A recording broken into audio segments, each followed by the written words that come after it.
After you look at the scientific proof, the historical proof begins to leap out at you in completely new ways. A good example of this new context can be found with Jeremiah, a prophet from the Old Testament. He felt compelled to warn us of something he called the destroyer, and he clearly foresaw how the entire earth would suffer its wrath. In Jeremiah 25:32 and 48:8 we read, "Disasters will soon spread from nation to nation.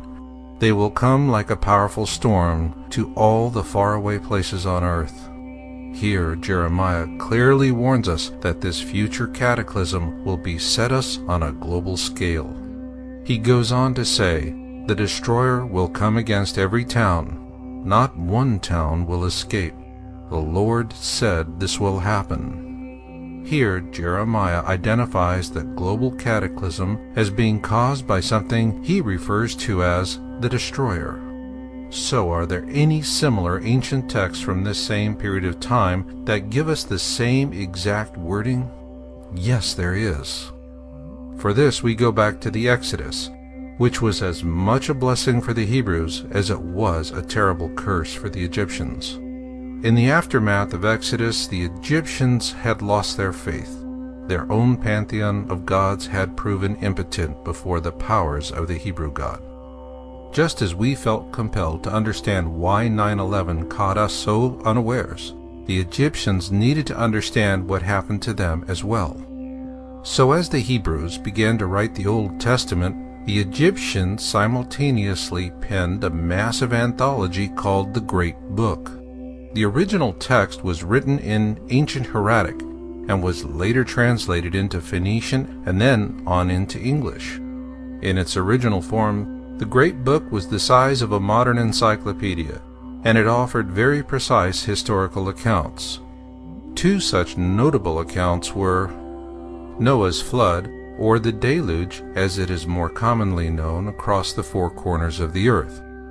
In the Egyptian account of Sesuda and Hanok, they described an ark very similar to the one built by Noah, and in much the same manner. Then there are the Egyptian accounts of the 10 plagues of Exodus.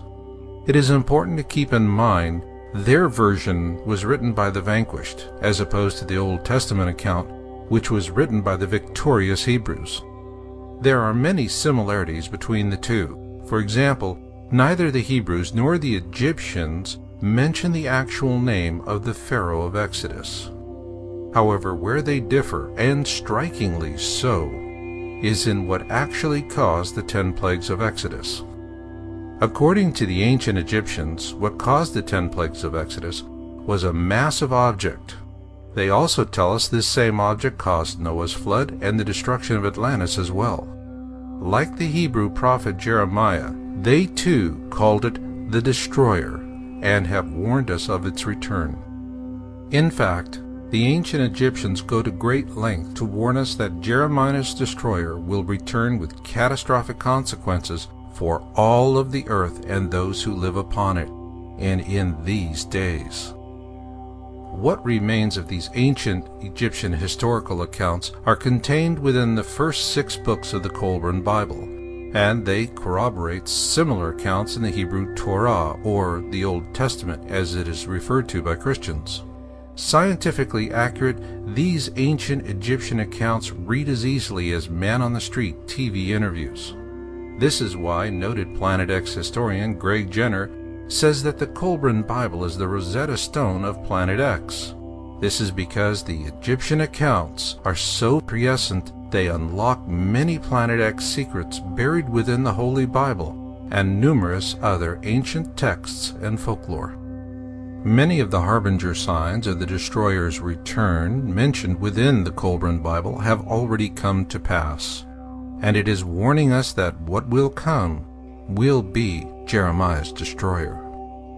The Kolbrin Bible gives us many examples of what this is going to be like, and most notable comes from the Book of Manuscripts.